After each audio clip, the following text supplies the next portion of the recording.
Pedi a permissão e fui logo gravando. Pode ser, então vocês já veem aí o que é possível falar, o que não. É um imenso prazer, não é, estar aqui com vocês nessa tarde e reunir essas pessoas que gosto tanto, que tenho um estímulo muito grande por elas e gostaria de apresentá-los, não é, para as meninas que estão aqui compondo a mesa, os que compõem a mesa e os que estão aqui nessa roda de conversa, que espero que seja esclarecedora, que gere debate, discussão e que a gente saia daqui maior, não é? Que somemos mais coisas a partir da experiência de cada um de vocês. Primeiro, eu gostaria de apresentar o professor Carlos, não é? Carlos Augusto de Medeiros, que possui doutorado em Educação pela Universidade de São Paulo, tem mestrado em Educação pela Universidade de Brasília e graduação em Ciências com habilitação em Matemática pelo Centro de Ensino Unificado de Brasília. Atualmente, ele é professor com dedicação exclusiva em nossa unidade de educação e coordenador administrativo, né, da unidade de educação aqui da UFCG, campus Campina Grande. Possui experiência na área da educação básica e superior, com ênfase em política educacional, atuando principalmente nos seguintes temas: gestão democrática, políticas educacionais, políticas públicas, participação e políticas sociais. Carlos, dá um tchauzinho aí para o pessoal, para saber quem é você, ninguém sabe quem é você. A professora Marijane, tive a honra de conhecê-la durante o doutorado, uma pessoa muito bacana, acessível, de uma sensibilidade incrível. Sou suspeita a falar porque é minha amiga. Possui graduação em Pedagogia, licenciatura plena, né, na Universidade de Pernambuco, com habilitação em Magistério e Supervisão Escolar, especialização em Avaliação Educacional em Língua Portuguesa pela Universidade Federal de Pernambuco, especialização em Psicopedagogia pela Universidade de Pernambuco, mestrado em Educação e doutorado em Educação pela Universidade Federal da Paraíba, UFPB, campus de João Pessoa, na linha de pesquisa de políticas educacionais. Atualmente, ela é professora da Universidade de Pernambuco, campus Garanhuns, coordena o curso de Pedagogia lá. Foi professora, né, da Rede Municipal do Ensino de Limoeiro, tem experiência na área de educação, com ênfase em formação docente, atuando principalmente nos seguintes temas: políticas educacionais, formação docente, currículo escolar, avaliação educacional, gestão da educação e educação à distância. Marijane, dê um tchauzinho aí para o pessoal, para que nossos alunos te conheçam. O professor Luiz, que também tive a felicidade de conhecer durante o processo de doutorado na UFPB. Professor Luiz Gomes da Silva Filho, professor adjunto C do Departamento de Ciências Humanas, DCH, do Centro de Ciências Sociais Aplicadas e Humanas da Universidade Federal Rural do Semiárido, FERSA. Possui graduação em Pedagogia pela Universidade Federal do Rio Grande do Norte, especialista em Educação e Direitos Humanos pela Universidade Federal do Rio Grande do Norte, atuou na educação básica na Rede Municipal de Parnamirim, possui mestrado em Educação pela Universidade Federal da Paraíba, na linha de Políticas Educacionais, tem doutorado em Educação pela Universidade Federal da Paraíba, na linha de Pesquisa de Educação Popular. Coordenou a primeira turma de especialização da Uniafro, Política de Promoção da Igualdade Racial na Escola, SECAD, MEC UFERSA, é membro do Grupo de Estudos da Pedagogia Paulo Freire, na UFPB, ligado à Rede Freiriana de Pesquisadores, junto à Unesco. É palestrante com curso de formação em oradores e palestrante pela International Federation of... Não vou ler isso não, viu, Luiz? Tem curso de filosofia pela Organização Internacional Nova Acrópole, tem experiência na área de educação, tem publicações em periódicos eletrônicos e participação em eventos nacionais e internacionais. Tem trabalho de orientação de diversos artigos de alunos de graduação e profissionais da educação básica. Luiz, é um prazer tê-lo aqui conosco, dê um tchauzinho aí para o pessoal te conhecer.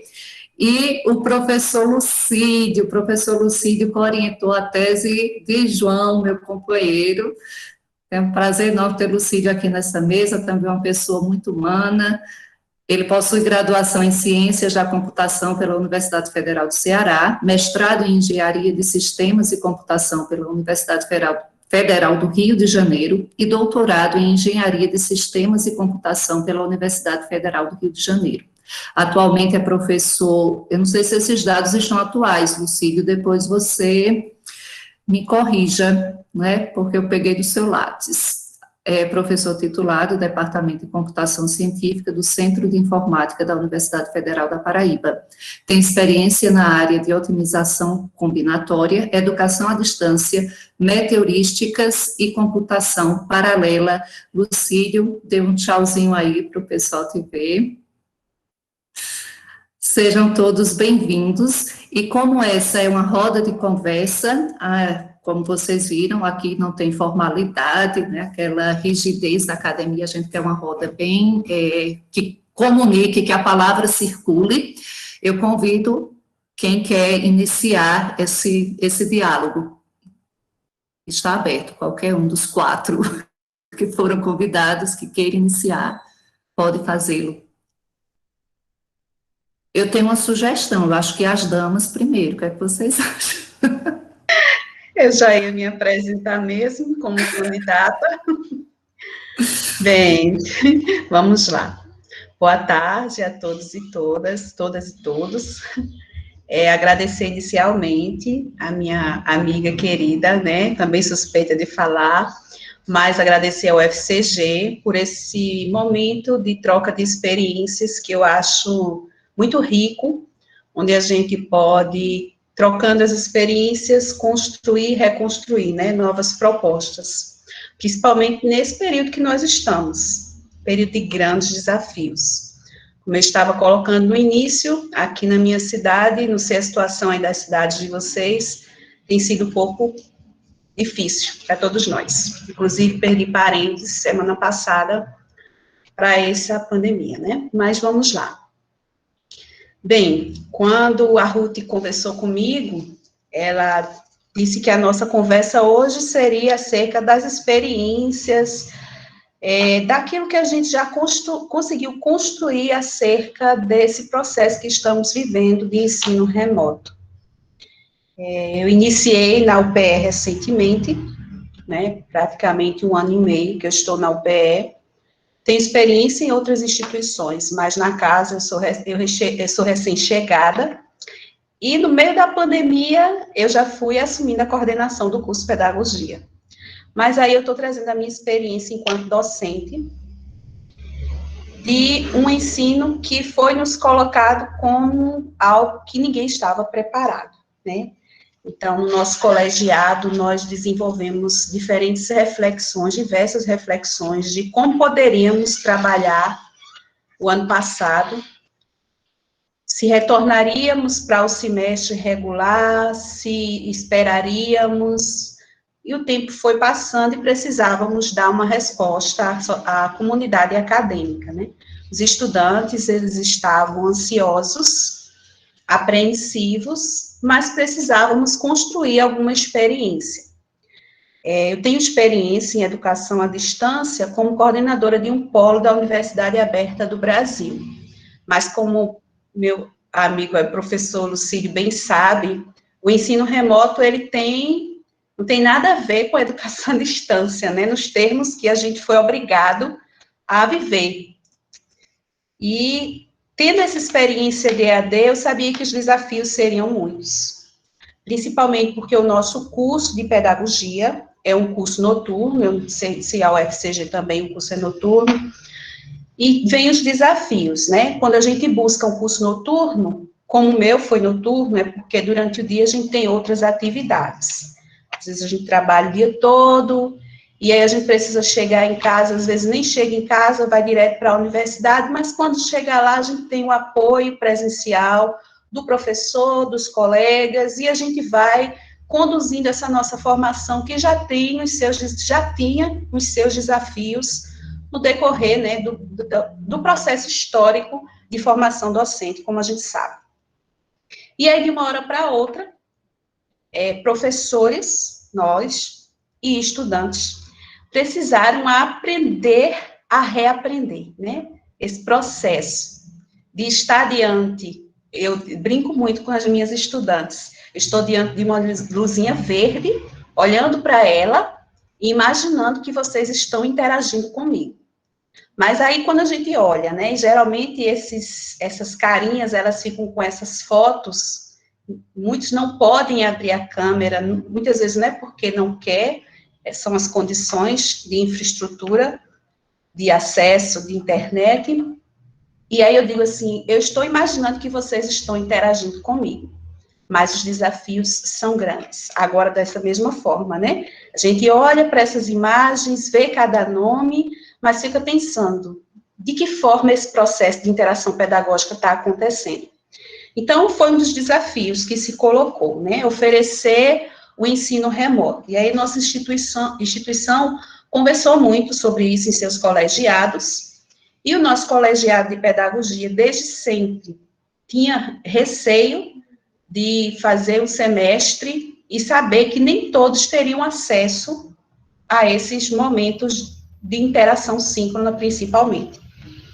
Mas nós, em setembro de 2020, iniciamos um semestre que chamamos de período letivo suplementar, onde buscamos ofertar componentes curriculares que pudessem ser trabalhados de forma teórica, nesse modelo que era o que tínhamos, né, como oferecer, para oferecer no momento, e iniciamos, fizemos um semestre suplementar de 11 semanas, e nesse semestre foi um período de muita aprendizagem, como eu disse para vocês, dentre os desafios, as fragilidades que nós encontramos, a primeira, a infraestrutura, quando muitos estudantes passavam o dia no seu trabalho e à noite tinham que chegar e participar das atividades síncronas ou assíncronas. E aí muitos deles não tinham acesso nem à conexão de internet, nem ao próprio aparelho, instrumento, né? Às vezes as atividades eram realizadas através de celular. Alguns desses estudantes, eles chegaram a desistir no meio do caminho, mas, para nossa surpresa, não foram muitos. Aqueles que perceberam que não podiam participar nem se matricularam, que ficou aberto para esses estudantes se matricularem nesse processo, nesse período suplementar. E aí, dentre esses desafios de infraestrutura, vinha também esse modelo, né, remoto, que nós, enquanto docente, estávamos construindo, porque também era novo para muitos, e os estudantes estavam aprendendo até aquela autonomia, né, bem mais necessária do que no ensino presencial. Para quem tem conhecimento da EAD, apesar das muitas críticas que nós sabemos, né, de tantas críticas em relação à educação à distância, mas sabemos que ela é possível. O professor Lucílio, eu acho que vai falar sobre isso. Desde que exista uma infraestrutura e uma preparação dos sujeitos para essa modalidade. Mas o que é que acontece, né? Os estudantes, eles se matricularam numa instituição para fazer um curso presencial e de uma hora para outra, não sei se vocês, estudantes, depois podem colocar as experiências de vocês, tiveram que fazer participar desse processo de aprendizagem novo, que exigia autonomia, dedicação, uma interação diferenciada. E aí a gente pensa assim, mas como os estudantes são mais jovens, né, estão sempre conectados, estar conectado numa rede social é diferente do estar conectado para um processo de aprendizagem. Vai exigir muita reflexão e preparação e planejamento por parte do docente, como também a formação desse estudante para experienciar esse modelo remoto.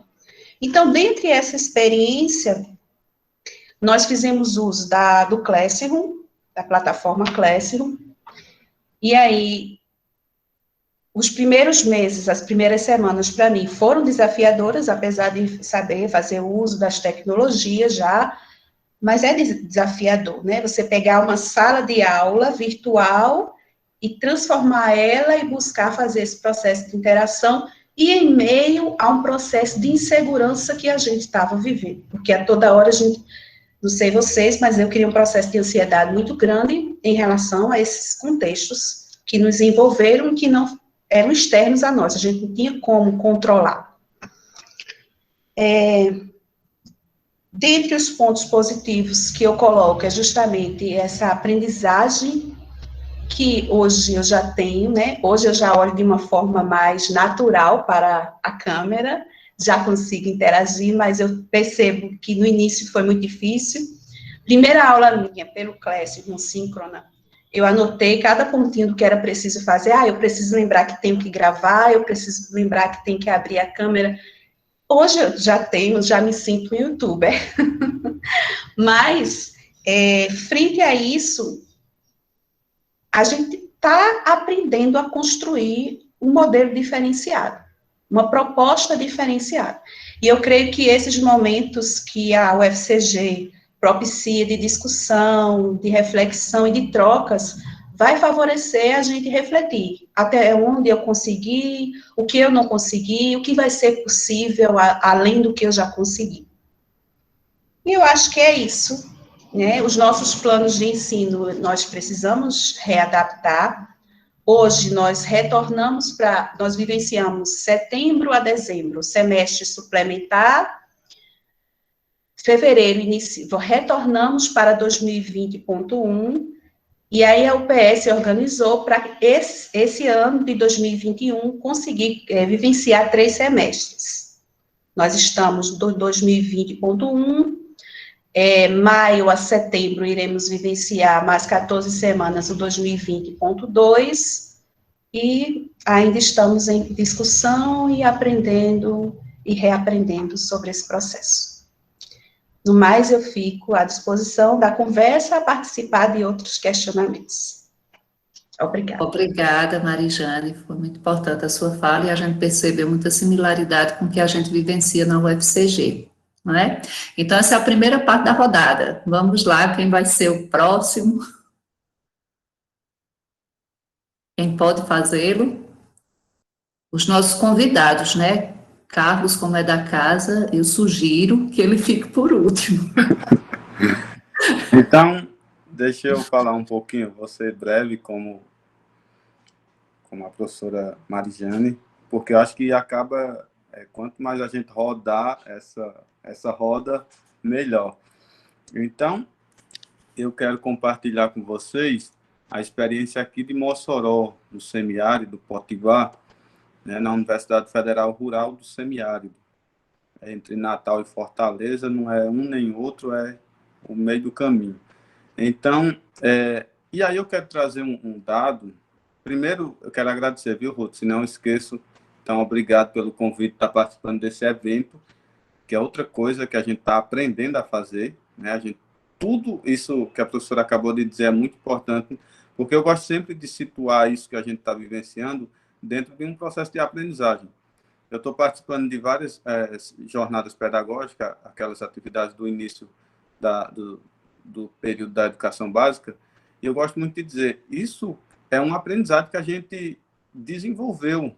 A pandemia, as questões contemporâneas que vocês trazem aqui no nome do evento, nos impediram de se aglomerar, de fazer os eventos que habitualmente fazíamos, e nós, claro, a princípio ficou todo mundo meio perdido, mas desenvolvemos paulatinamente um conhecimento que é esse, né? Que já quero apontar, inclusive, como perspectiva. Essa é uma perspectiva interessante. A gente não se rendeu, a gente não está paralisado, a gente está usando ferramentas, dominando uma linguagem, que é a da tecnologia, sobretudo essa tecnologia digital, recente, fervorosa. Então, para mim, tem um ganho aí. Vou já apontar alguns desafios, mas quero destacar primeiro essas possibilidades como um ganho mesmo de domínio, não só nosso, professores, né, que tivemos que passar por uma revisão profunda e rápida, né, mas, sobretudo, para os discentes, né, que estão aí entrando num processo de domínio de uma linguagem que é muito maior do que outros estudantes que tiveram que dominar apenas, com todas as aspas, a linguagem da universidade. Que eu dizia aos alunos que estão entrando agora, repare bem, quem está entrando agora no curso, está chegando num período muito complexo, porque se para o discente entrar na universidade de forma normal, presencial, já é um desafio, porque tem toda uma quebra, tem todo um domínio de estruturas, tem que saber o que é SIGA, o que é departamento, o que é matrícula, bolsas, tem todo um tempo, e leva realmente um tempo para os estudantes dominarem essa linguagem. Agora, eles, além de terem que dominar essa, que já é habitual, precisam também dominar essa aqui, que nós estamos usando agora. Então, e não é fácil. A turma do primeiro período está perdidaça, eu digo sempre, mas estamos remando, estamos se esforçando para que essas pessoas se insiram nessa linguagem. Que tenho para mim que vão sair pessoas, né, afiadas do ponto de vista do domínio de estudo, porque é uma espécie de nativo. Né? Os dos outros semestres são como nós no domínio das tecnologias. Nós pegamos essa coisa andando. Eles estão pegando ela nascendo. Então, para mim, tem algum ganho aí. Mas eu quero relatar aqui, né? E aí, depois a gente volta a toda a crítica que merece todo o ensino remoto, tudo isso. Mas eu quero suspender isso por enquanto para fazer um relato, porque Ruth, nós fizemos muito parecido com o que a professora Marijane relatou. Teve um semestre suplementar. Eu não sei quem inventa isso, eu sei que alguém cria isso e todo mundo faz mais ou menos a mesma coisa. Não sei de onde vem, mas, enfim. Também tivemos o semestre suplementar, que era optativo para os estudantes, para o professor oferecer ou não. Sei que eu ofertei uma disciplina porque eu tenho também experiência na EAD, mas eu estava querendo saber que história é essa de ensino remoto, então, digo, nada melhor do que ofertar uma disciplina para aprender isso. E aí fui sem saber de nada mesmo, ofertei, era a disciplina, né? Determinei uma quantidade de alunos pequena, já que eu precisava saber como ia se movimentar. E aí, vocês me acreditem que aqui nessa região, né, que é muito, muito forte a agricultura, creio que a de vocês também, né? O nosso interior é muito forte isso. E aí, primeiro dia de aula, eu pedi para eles abrirem as câmeras, de novo aquilo, alguns podem, outros não podem, a internet permite, a hora não. Mas o que me aconteceu foi, eu tinha passado uma atividade, essa típica, ler o texto, depois a gente conversa sobre o texto, né? Então, digo, pessoal, vamos fazer a discussão do texto. Já tinham lido, vamos fazer a discussão. E eu pedi para Carlos, que não é esse Carlos aí, mas pedi para Carlos fazer. Digo, vamos lá, Carlos, o que é que você entendeu do texto? Um texto sobre agroecologia. Pois vocês me acreditem que Carlos abriu a câmera, e quando Carlos abriu a câmera, o que eu vi no pano de fundo, por trás, foi uma coisa espetacularmente bela. Sabe? Um terreiro bem varrido, eu não sei onde ele estava, acho que ele estava tipo na porta da cozinha e não sei. Um terreiro grande, bem varrido, com aquelas árvores grandes e galinheiros e chiqueiros. Eu estou falando essas coisas que eu acho que boa parte de vocês me entendem. Os chiqueiros de porco lá no fundo, os puleiros das galinhas e aquelas torres eólicas, que aqui é muito forte também, ao fundo, certo? Um verde muito, muito forte como paisagem, os animais pelo terreiro bem varrido.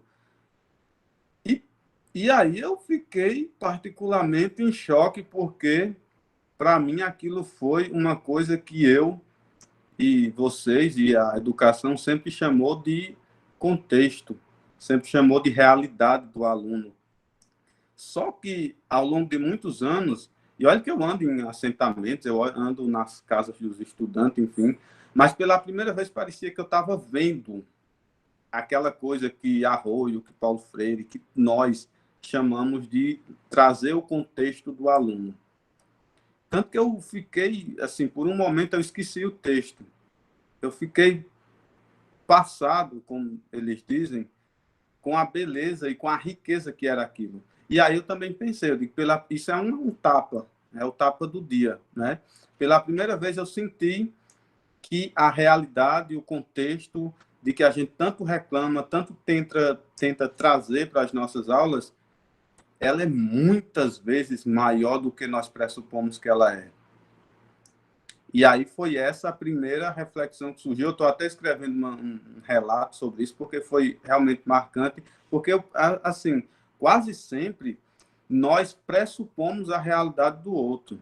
Mesmo nós que tentamos contextualizar, que tentamos fazer tudo isso, a realidade, como diz Belchior, é muito maior do que nós achamos que ela é, a realidade de cada um. Então, pela primeira vez, foi como se eu tivesse visto, de fato, o tamanho, e olha que era só um recorte, era só o fundo, né, da imagem, mas foi como se eu tivesse visto, pela primeira vez, aquilo que eu sempre chamei de realidade, sempre chamei de contexto, mas que naquele dia ele estava vivo, estava batendo na tela e estava dizendo, olha eu aqui, olha como eu sou. Olha, isso que você fala é fictício, é pouco, é pequeno em vista do que eu realmente sou. E foi essa a primeira lição, e era no semestre suplementar ainda, viu, Mário? E foi profundo, foi grande, e isso me tocou de lá para cá. Eu brigo para os alunos ligarem a câmera, inclusive, de vez em quando peço um tour, faça um tourzinho por aí para eu saber de onde vocês estão falando, para eu conhecer, para eu pegar, para eu ver mais de perto essa coisa que eu sempre chamei de realidade. Então, esse destaque inicial, afora todas as críticas, que já nós vamos falar, mas esse relato eu gosto sempre de destacar porque ele me trouxe um aspecto muito importante disso que a gente sempre chama de realidade do aluno. E aí eu encerro essa rodada também.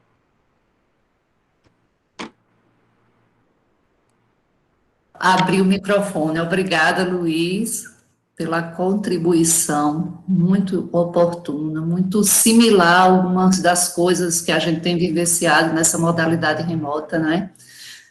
Compreender quais são os contextos, isso não tem nada mais assim que Paulo Freire tanto refletia, né? Não há texto sem contexto, e esses contextos que se cruzam hoje no contexto desse professor, que também está cheio de coisas para fazer, e a sala de aula entrou no seu universo de sua casa, de suas coisas, de tantas ocupações que nós temos no dia a dia.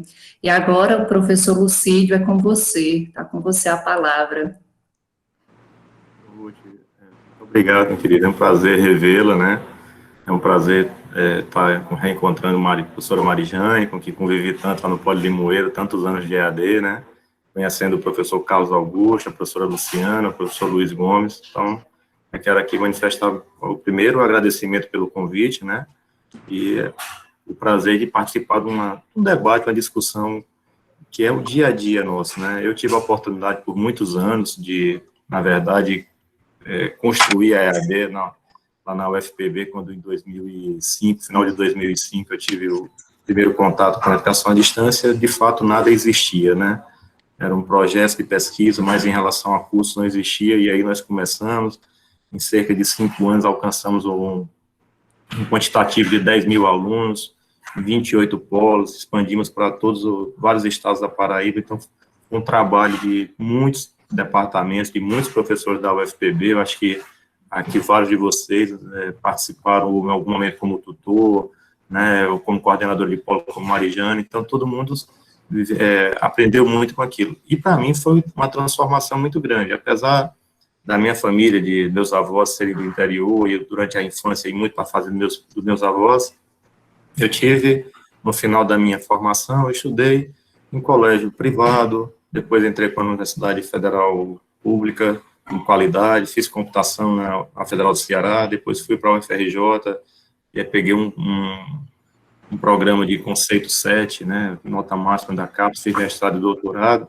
e o contexto em que eu vivo, no Centro de Informática, é um contexto de tecnologia. Então, atualmente, inclusive, ocupo o cargo de diretor do Centro de Informática. Mas sempre me inquietou muito essa questão da educação. E eu via que a EAD, principalmente no início, eu via uma crítica muito grande à EAD, eu ouvia palavras do tipo, assim, de desmerecimento, diziam que era um aligeiramento da educação, que era educação de segunda classe, e eu sempre vi diferente. Na hora em que a gente tem um professor que atua no ensino presencial, e ele atuava na EAD, mas ele chegava a um aluno, como o professor Luiz falou, aquele aluno que estava num sítio que não tinha condições efetiva de se deslocar e ir até a universidade, ou então não teve uma formação que permitisse conseguir uma vaga num curso presencial, ele tinha, através da EAD, a possibilidade de vivenciar e começar a mobilidade social dele, o processo de mobilidade. Então, assim, foi uma transformação muito grande e eu sinto um imenso orgulho. Cada vez que eu ia numa cidade, que me reunia com pessoas, que eu via que aquele EAD era, na verdade, a única janela que a vida estava, que o governo federal estava oferecendo para um processo educacional de nível superior para aquelas pessoas. Bom, dentro da EAD, nós vivenciamos um modelo, apesar de uma quantidade enorme de ferramentas de TICs, nós tínhamos basicamente uma interação mais assíncrona. Apesar de nós termos na UFPB um laboratório de desenvolvimento de material instrucional, uma preparação de videoaulas, com todo o apoio, quer dizer, uma sala preparada, um profissional, um design instrucional para dar o apoio, alguém para ajudar a compartimentar segmentar todo o assunto da disciplina, colocando uma linguagem mais dialógica, onde você pensasse em momentos menores, com paradas para poder ter esse diálogo, o que favoreceu o aprendizado, todos nós sabemos. Isso nem sempre era feito, né? Muitas vezes havia uma descarga de PDFs, né, de PowerPoints, e a interação ficava prejudicada. Mas ali, eu acho que serviu a EAD, principalmente no caso da UFPB, ela passou esse ferramental das TICs, e as TICs, de uma forma geral, passaram a fazer parte do cotidiano eu diria, de uma grande parte dos professores. Talvez esse ponto, certamente, é um ponto que foi um diferencial para a UFPB na hora que ela vivenciou a questão do ensino remoto. Nós tivemos que entrar no ensino remoto, não sei como é que foi na UFCG, na UEPE, mas, por exemplo, na UFESA, mas nós tivemos o término de 2019, faltavam 3 semanas para terminar o período, quando a pandemia realmente decretou, chegou num monte que ninguém mais frequentou a universidade. Naquele momento, a professora Ariane, de forma muito sábia, disse: nós vamos sim terminar o período, nós não vamos suspender o período faltando 3 semanas, mas vai ficar todo mundo no ensino remoto. E aí o que foi feito ali praticamente foi uma acomodação. Não se usou as ferramentas, se mandou provas, se recebeu prova por e-mail, alguma coisa nesse sentido, assim, de acomodar a situação. Mas aquilo serviu para que, em seguida, nós tivéssemos o período suplementar, que foi um período que foi totalmente voluntário, e aí professores e alunos puderam experimentar, não era obrigatória a oferta nem fazer nenhuma disciplina, então foi um período de aprendizado. Muitos aproveitaram fortemente, outros não. Eu vou falar do meu caso específico como professor. Eu peguei uma disciplina de métodos probabilísticos, né, que é uma disciplina que tem uma parte matemática bastante significativa, e o que eu fiz? Estou olhando aqui a chegada de meu amigo João Carlos. Professor João Carlos, seja muito bem-vindo, prazer de revê-lo. E aí, nessa disciplina, de repente eu vi que a minha casa tinha que se transformar naquela sala de videoconferência em que eu não tinha nenhuma estrutura, em que eu tinha a presença da minha esposa e dos meus filhos dentro de casa, cada um brigando pelo horário do notebook, pai, que hora vai liberar o notebook. Eu nunca tinha gravado vídeo, assim, para uma aula, e aí tive que gravar os vídeos. Depois eu percebi que os erros de português e alguma falha na didática que havia cometido, estava lá no vídeo, já tinha ido. Então, assim, aí comecei a pensar, caramba, eu tenho que vestir uma camisa melhor, o vídeo vai ficar gravado para a posteridade. Então, assim, coisas que a gente nem se preocupava começaram a aparecer, né?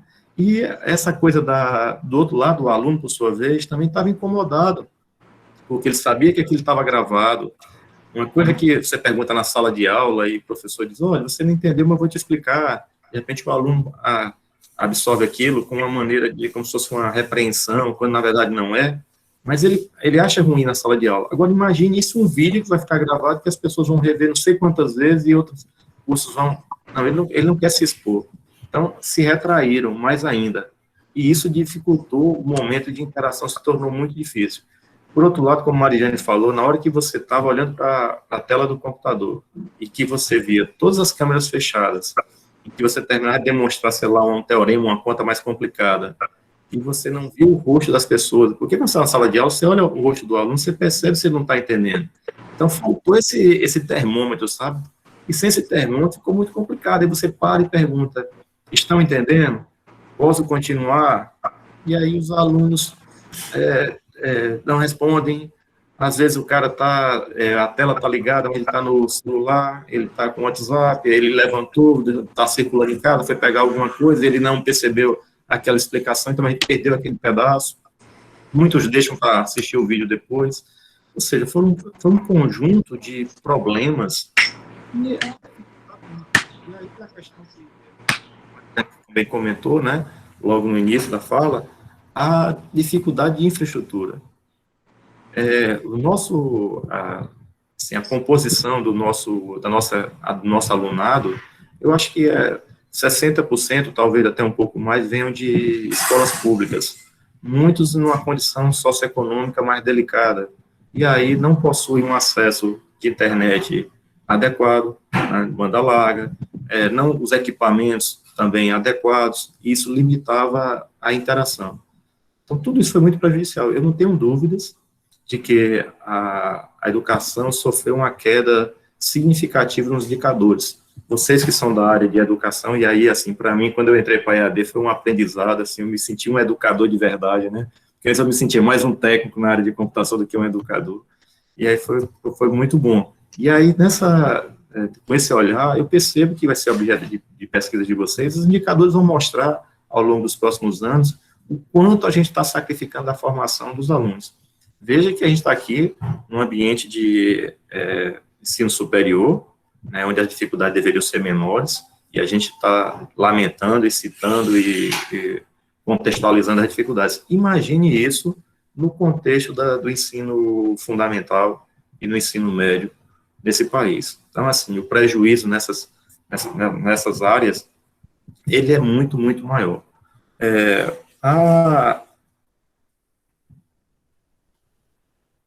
Então, assim, uma coisa que me chamou mais a atenção nesse momento é que, como os professores foram desafiados ao perceberem essas atividades, acho que é comum, todo mundo citou aqui um pouco isso, ao perceber essa dificuldade, cada professor teve que se abrir. Eu tenho dificuldade na interação com a câmera, ao gerar conteúdo, ao preparar um material que eu não vou ter um feedback da maneira como eu espero. Então, foi tudo isso. Outra característica, outra situação muito, muito delicada que nós passamos aqui, foi a questão da avaliação. Nós tínhamos uma avaliação presencial, passamos a ter uma avaliação praticamente sem controle, porque na hora em que você colocava questionários nas ferramentas, tipo aqui, eu usei muito, e várias escolas usaram o Moodle. Nós montamos na UFPB uma plataforma específica do Moodle para atender a disciplina do presencial. Tem o Moodle, que roda dos cursos EAD, do curso da Universidade Aberta do Brasil, e outro que roda com as disciplinas do presencial, chamado Moodle Classes. Mas muitos utilizaram também outras ferramentas, como o Google Classroom e por aí vai. Não teve problema. Mas na hora da avaliação, fica complicado, porque como você vai garantir a total idoneidade, né? Então, ficou muito na mão dos alunos, e eu levantava a questão da discussão ética, o quanto era importante para eles esse aprendizado, e não colocar na nossa conta que nós temos que fazer uma auditoria maior. Não, pelo menos essa culpa eu não carreguei e passei mais para eles, né? Eu já falei muito, né? Eu falei acho que mais de 10 minutos, eu pontuei algumas coisas, e aí na próxima rodada eu falo mais novamente. Mas, mais uma vez, estou muito feliz de estar participando dessa roda de conversa com vocês. Nós que agradecemos, professor Lucílio, por ter aceito esse convite, até meio que de última hora, né? Mas é sempre bom ouvi-lo. E antes de passar a palavra para o professor Carlos, eu gostaria de avisar aos colegas, às alunas aqui presentes, que vocês podem pedir a palavra aqui no chat, não é? Já que o Carlos é o quarto dessa rodada, não é? Aí a gente pode ir circulando a palavra. E se vocês, alunas do curso de Pedagogia, professores aqui presentes, quiserem se pronunciar, são muito bem-vindas nessa roda de conversas. Professor Carlos, com você a palavra. Então tá, obrigado, Ruth. Eu quero te pedir duas coisas. A primeira, eu percebi que no evento de ontem meu som falhou algumas vezes. Se ele estiver falhando, você me fala que eu me movimento aqui para tentar fazer ele melhorar, tá? E a segunda, eu queria que você colocasse aí para mim, me avisasse quando desse 10 minutos que eu me interrompo, porque eu vim com alguns itens, acho que os colegas fizeram isso também, de algumas questões que querem colocar, mas isso não é prioritário, porque eu já queria abandonar tudo que eu escrevi só para dialogar com cada um dos meus colegas em cima do que eles colocaram. Eu acho que a roda de conversa ela é mais rica nisso do que nessa formalidade, né? Então, começando, eu queria primeiro agradecer, dizer que quando a Luciana e a Ruth estavam elaborando esse ponto, eu disse que se me convidasse, eu queria estar, eu iria, né? Eu tinha vontade de participar. E por que eu tinha essa vontade de participar? Pela minha experiência com educação à distância, que eu quero discutir um pouquinho aqui com vocês, né? Então, eu agradeço a participação, acho que é sempre rica, e parabéns pela diversidade, porque a gente tem uma mesa com conhecimentos na área, mas conhecimentos muito diversos, o que vai transformar esse trabalho num trabalho bem rico. Ou seja, nós estamos colocando o contraditório em movimento, isso é muito importante. E depois, a professora Marijane me antecedeu, ótimo, resgatou a importância de separar o que é o remoto, que a gente está vivendo, da educação à distância. A educação à distância não nasceu hoje, né? A educação à distância tem aí algumas décadas de desenvolvimento, e como modalidade de ensino, ela está muito bem regulada e funciona muito bem. Mas, como a professora me antecedeu, eu só queria falar uma coisinha que sempre chama a atenção quando a gente trata de EAD. A EAD ela tem sujeitos que são a garantia desse processo. Por exemplo, um sujeito que precisa existir é o tutor. E esse tutor, ele acompanha cada aluno. E ele acompanha cada aluno nas dificuldades. Veja, sem o tutor, quem faz o papel do tutor é o professor. Então, eu estou assumindo o meu papel da docência e o papel do tutor. E aí, hoje, por exemplo, eu estou com um estagiário do mestrado na minha turma, estou trabalhando com Moodle, vou explicar como eu cheguei lá, e aí o meu estagiário falou que um aluno procurou ele dizendo que não está conseguindo acessar o ambiente. Há uma década eu via isso com muita frequência. Hoje em dia eu não escuto mais com tanta frequência. Mas há uma década não conseguia mesmo, a coisa dava pau, era horrível, até eu tinha raiva, né? Mas hoje a gente abre numa facilidade muito grande. E aí eu mando de volta para o Jonas, nosso colega, né? E digo, Jonas, só para esse aluno em especial já respondi 8 vezes. Inclusive acessei com a senha, com o usuário e senha dele, printei a tela e mandei para ele. Então, a gente tem uma dificuldade no trato, que o tutor resolveria. Na falta do tutor, eu acabo fazendo o trabalho. Quem reúne, integra o tutor, né, numa conversa com os demais tutores, quando a realidade é a mesma, é o supervisor. Já é outro papel. Ele tem outra finalidade. E ele é importantíssimo para não deixar, mais ou menos, como acontece numa escola da educação básica, quando o professor entra na sala dele e fecha a porta. O que acontece nas salas ao lado não faz menor diferença. Então, um projeto que tenta integrar essas diferentes salas, ou esses diferentes conteúdos, ele fica relegado a nada, um pedaço de papel, né? Parecendo com muitas produções nossas. Aí, depois do supervisor, muito recentemente, conversando com um professor americano, especializado em AD, ele falou do mentoring. Quem é o mentoring?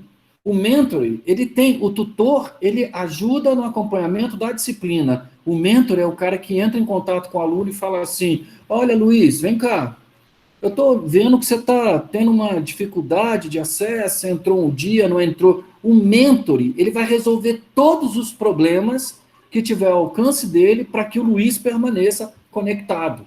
Então, é uma outra função. Tem o helpdesk. Helpdesk é o que eu mais virei agora nesse negócio. Eu tenho que resolver o problema porque o cara não consegue acessar e eu tenho que resolver o acesso dele. Então, recebo o WhatsApp, recebo telefonema, recebo e-mail, helpdesk. A gente tem o autor, a gente tem o mediador que pega o papel do autor e coloca, enfim. Nós temos muitos, mas muitos papéis. Eu já listei 9 desses papéis.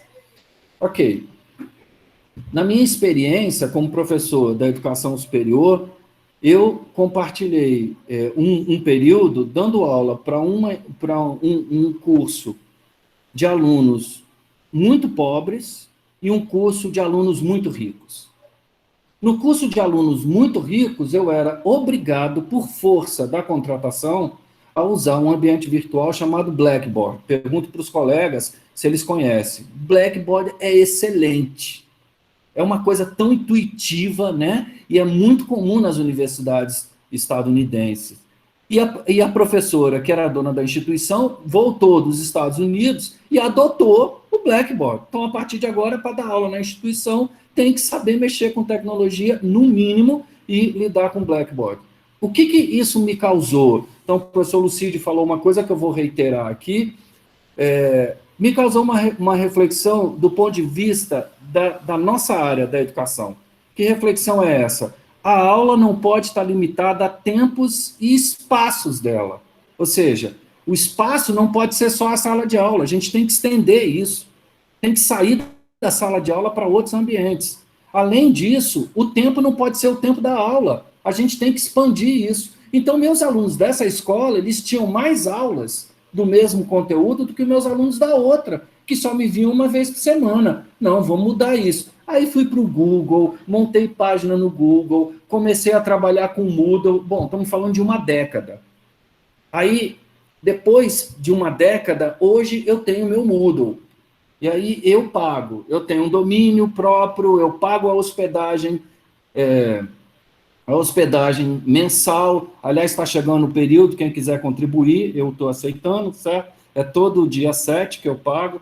Por que eu pago? Porque eu quero recolher trabalho dos estudantes, né? Eu quero que eles possam armazenar, então eu tenho que pagar tudo isso. Hoje eu tenho um ambiente, né?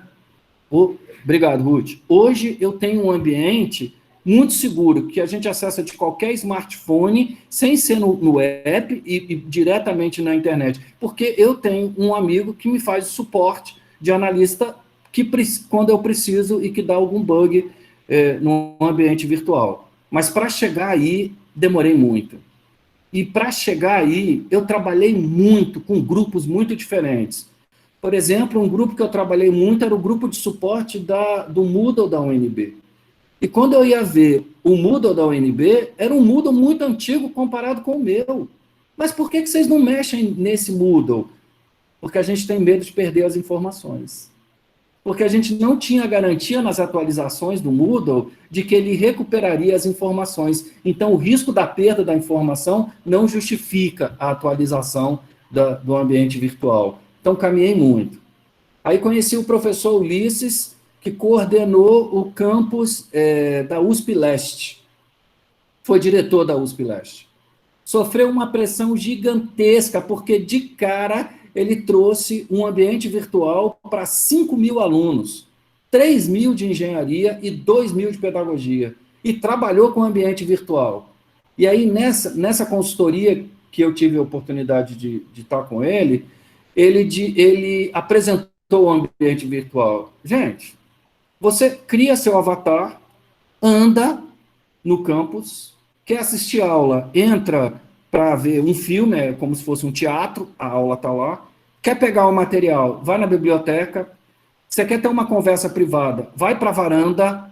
Você quer ter uma conversa em grupo, tem uma sala e você reserva aquela sala de grupo. É outro nível.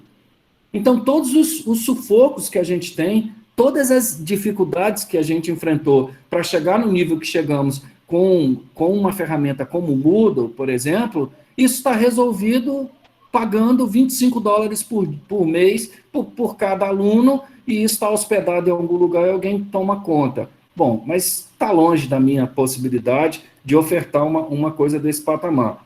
Mas, de qualquer maneira, eu conheci e vi possibilidades, de tal forma que eu não consegui mais, há mais de 10 anos, entrar numa sala de aula sem trabalhar com complemento. Então, o ambiente virtual, para mim, era um complemento. Eu vou falar com toda franqueza para vocês. Nesses 10 anos de experimento, eu tive uma experiência mal sucedida com ele. Uma, única. E aqui dentro da UFCG.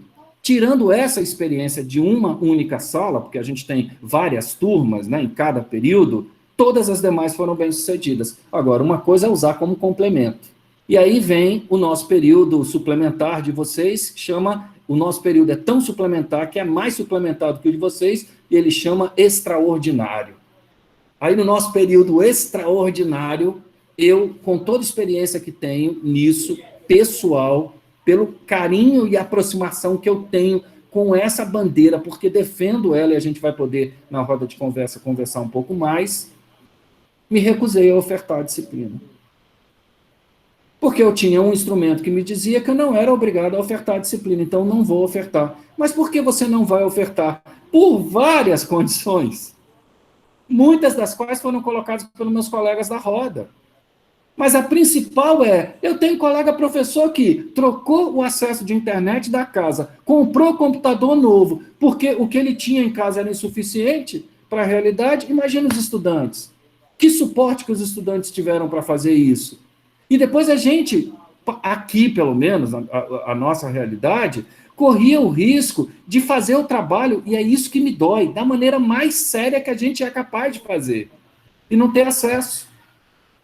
Percebam, quando um professor que é formado para atividade presencial e está preparado para essa atividade presencial, é jogado numa atividade como essa, não tem essa dele aprender rapidamente, tempo encerrado. Não é assim que fala não, Ruth, tem que falar, o gato subiu no telhado, né?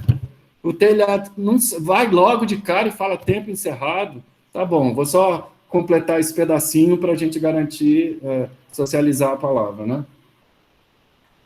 Quando o professor ele é preparado para essa atividade, ele sabe lidar com essa atividade, você coloca ele para fazer dessa maneira. Eu, na fala da professora Marijane, fiquei pensando, ela olha para a luzinha verde. Eu falei, pô, será que o meu tem luzinha verde? Tem. Eu, na verdade, o meme que eu acho mais característico desse período, qual é? É a sessão espírita. Tem alguém aí? Oi? Alguém está me ouvindo? Né? E você tem gente que sabe que não está lá, né? Luciana foi embora.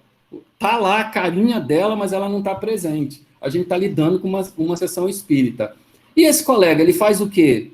Ele entra nos 2 horários, que são os horários que ele está habituado, e dá aula.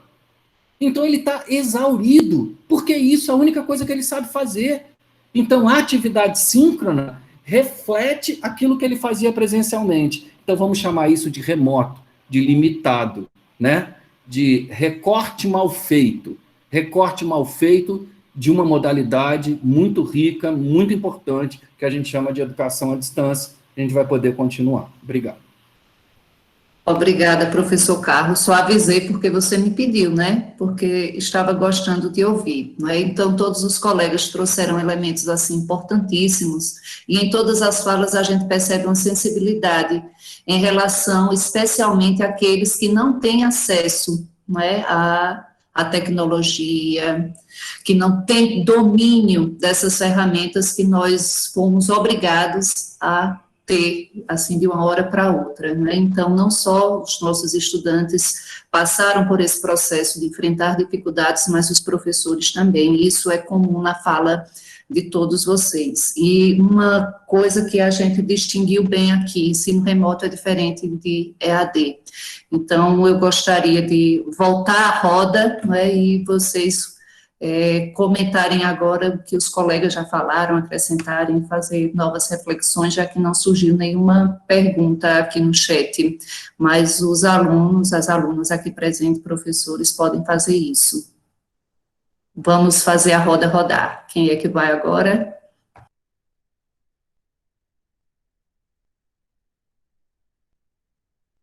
Bom, Tem uma aluna, uma pessoa que levantou a mão. Celane. E depois Luciana. E depois Lucídio, tá bom? Vamos lá. Celane, por favor.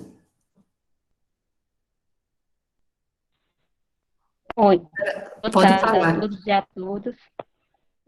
Uma pequena reflexão eu venho trazer, certo? Muitas vezes a gente fica naquele dilema de que o problema nosso que estamos vivenciando diante da pandemia, o problema da educação não está andando, é o acesso à internet, o acesso ao computador. Será que isso é isso, o acesso à internet, ao computador? Porque a gente já por escolas do ensino básico, pedagoga, a gente sabe que a realidade do aluno não é acesso à internet, não é só acesso ao computador. A realidade é muito mais complexa. É uma casa que abriga dois cômodos com 7 pessoas dentro. Isso chega também porque é um ensino superior, pensa que o ensino superior é a riqueza lá dentro, certo? A gente tem muitos alunos também passando dificuldades, porque não tem um ambiente silencioso para estudar, muitos deles necessitam da biblioteca, que foi cancelada. Não vamos cair na tentação de dizer desse da tecnologia, nem se você está disponível para estar na frente de uma tela 24 horas, você precisa do contato, você precisa pegar o objeto na mão, certo? Vamos baixar ali, vamos fazer tudo assim. E a gente sabe que não é isso e a pandemia não está só tirando a vida da morte, mas tirando a vida da pessoa em vida mesmo, porque tem alunos em estado de depressão, ansiedade, trancando o curso. Sim, mas a universidade disponibilizou aquilo para computador e compra para celular. Eu acho que só é isso que forma o ser humano. Essa tecnologia que a gente está necessitando, a gente for olhar para cada aluno, que tem alunos aí presencial, nem a xícara de café tem direito de tomar, com 25 centavos. Então, eu acho limitado dizer que nossa formação está sendo danificada simplesmente pelo acesso da internet e como a universidade está dando. Mas o contexto é muito mais doloroso para a gente. Mas aí o povo vai dizer, sim, mas isso aí é um problema que quem mandou nascer no país errado, na cidade errada, lógico, do capital, né? Então, assim, você deu errado, nasceu no lugar errado, na cidade errada. A gente sabe que não é isso, a gente sabe que a situação da gente é muito pior. Então, assim, acredito também que, eu costumo dizer assim, que tem muita gente dizendo que vamos nos adaptar. Vamos sim nos adaptar no movimento que a gente está passando nessa momento que a gente está enfrentando, mas quer dizer que a gente tem que aceitar. Cada aspecto surgindo aí, a educação, tirar dinheiro da saúde, a gente por isso que a gente está vivenciando, a gente vai acabar a educação. O teu áudio está falhando, a gente não está te entendendo bem no finalzinho. Está escutando agora? Estamos e pode continuar, você tem mais 2 minutos para a sua fala, viu? Então, a gente fica nesse dilema de que vamos nos adaptar, mas eu gosto muito desse Paulo Freire, que tem, assim, pacientes e impacientes. E vamos ser pacientes diante desse momento, vamos dar o que a gente pode, mas também. Então, vamos aceitar uma expressão agora de goela abaixo o que eles estão propondo para a gente. Porque, enquanto a maioria da população empobrece, alguns se aproveitam no ensinamento, certo? Então, assim, eu acredito que vejo muitos colegas já comentando aí, infelizmente, colegas professores, que estão se adaptando muito bem à tecnologia, essas coisas, porque tem o conforto do seu lar, certo? Tem seu ambiente para dar o aluno, não precisa mais gastar com a gasolina para ir para a universidade, para dar aula. E o outro? Onde é que fica o outro? Certo? Então, é muito complexo esse ensino remoto num país tão bonito como o Brasil, né? Então, era isso, minha réplica. Obrigada, Celane, por sua participação. Passo a palavra à professora Luciana. Olá, boa tarde a quem entrou depois, eu não falei. Queria dizer da minha satisfação escutar os colegas e também a Celani, que está aqui, foi aluna nossa, né, numa disciplina, aluna especial no mestrado, hoje está fazendo mestrado na UFPB, né, Celani? Ou é na UEPB? Não lembro agora. Na UFPB, mestrado em educação. Muito bem. Bom ouvi-la também. De fato, essas questões me incomodam bastante também, né? quando a gente tenta normalizar ou viver esse chamado novo normal, né, que na verdade eu acho uma imensa farsa também, porque como é que a gente se normaliza ou se acostuma com uma realidade que é tão cruel, né, em que nós tentamos reproduzir a normalidade, né, sendo que há pessoas morrendo, né, a cada minuto nesse país por uma doença que seria evitável, né, que haveria formas de prevenção, inclusive com a própria vacinação, que poderia estar muito mais avançada. Então, assim, é até difícil a gente manter a saúde, né, psicológica para dar uma aula quando você também não... E na área da educação, a gente costuma muito, como o professor Luiz colocou, né, não dá para falar o texto sem contexto, né, não dá, até porque a coisa não dá para... tem um lado interessante, sim, da gente buscar, e a gente sempre busca encontrar, se apegar nas coisas boas para poder seguir, né, até porque o contexto e a conjuntura é tão pesada, é tão difícil, né, mas eu acho que não dá para deixar de lado isso, né, que a desigualdade é tremenda mesmo, que há muitos interesses, né, em jogo, essa questão agora do ensino híbrido, né, vocês devem estar, não sei se vocês sabem, mas no ano passado se fundou uma associação do ensino híbrido, né, então há empresas, né, muito interessadas nesses pacotes educacionais, né, quer dizer, claro que as universidades públicas precisam se apropriar disso, precisam também trabalhar no sentido de buscar fazer com que esse conhecimento seja o mais acessível possível e não deixar o mercado simplesmente tomar conta, que é o que aconteceu com a EAD, né? Ao longo do tempo, a EAD virou um setor extremamente interessante para o setor privado, por isso que mais da metade dos professores nesse país são formados através do EAD. Aliás, acho que bem mais da metade, né? Eu não estou com os dados aqui concretos, mas na área da educação, da pedagogia, a gente sabe que inclusive nas licenciaturas, isso é muito mais comum que em outras áreas, né? E aí a gente também tem esse diagnóstico. Infelizmente, muitas universidades privadas não estão interessadas na qualidade da formação, estão interessadas em dar uma aula aligerada, e é por isso que aí se difundiu essa ideia do aligeiramento, né? Pagam mal o professor, ou às vezes nem querem um professor, querem só um tutor, né, ou sequer querem alguém com mestrado, doutorado, né, porque tem essas questões também, não querem pagar o salário compatível de um profissional que tem essa formação. Então, a gente sabe que tem os interesses mercadológicos que já estão há muito tempo, claro que a gente está vendo um contexto difícil, né, que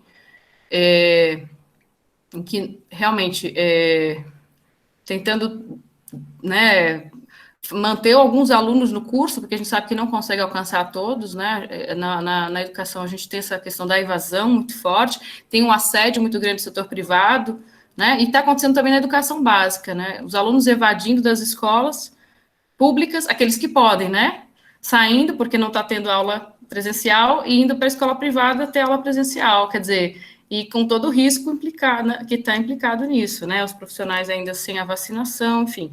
E os pais também imagino que também não ficam totalmente seguros, né, mas acabam não tendo o que fazer, né, muitos não têm onde deixar os filhos para trabalharem, né, as mães, sobretudo, né. Também tem a questão de gênero, que é muito forte, né, nosso curso é majoritariamente feminino, né, mulheres, então são mães, têm seus filhos, né, e tem toda essa questão também que dificulta o ambiente da casa, né, é um ambiente que não é o ideal, o certo seria a gente ter espaços adequados, e acho que essa luta por condições de trabalho, condições de estudo, precisa continuar, a gente não pode simplesmente se conformar, né, com a ideia de que está tudo bem, está todo mundo na sua casa, até porque num país como o Brasil, ficar em casa, que deu certo em outros países, não deu certo no país, né, a gente tem que assumir que essa política do ficar em casa não foi possível porque não tem renda mínima, não tem uma renda segura, né, não existe, eu estava, né, hoje a gente estava, mais uma vez, acompanhando uma senhora que nem sequer a documentação tem. Então, assim, como é que eu posso pensar que essa pessoa, do acesso à internet, uma pessoa que nem o RG pode tirar, ela tem 60 anos de idade e não tem nem o RG, não tem nenhum direito, né? E essa é a realidade de muitos brasileiros, né? Falta até o básico. E aí, para terminar a minha reflexão, é dizer que a gente tem uma universidade que é muito conhecida, né, na área da tecnologia, a UFCG tem uma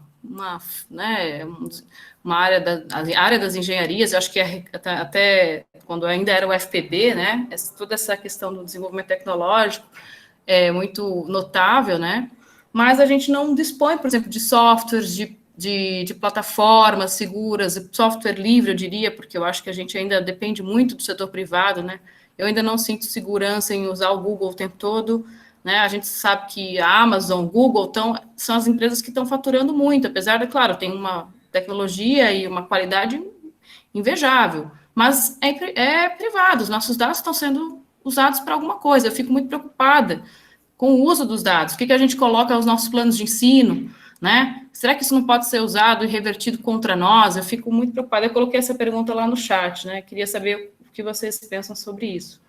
E é isso, eu acho que a gente precisa avançar e tratar também, né, enfim, e não simplesmente aderir a essa lógica mercadológica em que o aluno é um cliente, tem que ser atendido em todas as suas necessidades. O aluno, antes de tudo, é um cidadão, é uma pessoa de direito, tem que ter acesso a uma formação de qualidade, né, e não essa preocupação simplesmente de, vamos fingir que, né, que a universidade está funcionando, que eu acho que é isso que nós resistimos, né, a esse faz de conta, né, que nós não podemos nos conformar. E aí eu concordo com a Celani, que a gente precisa avançar.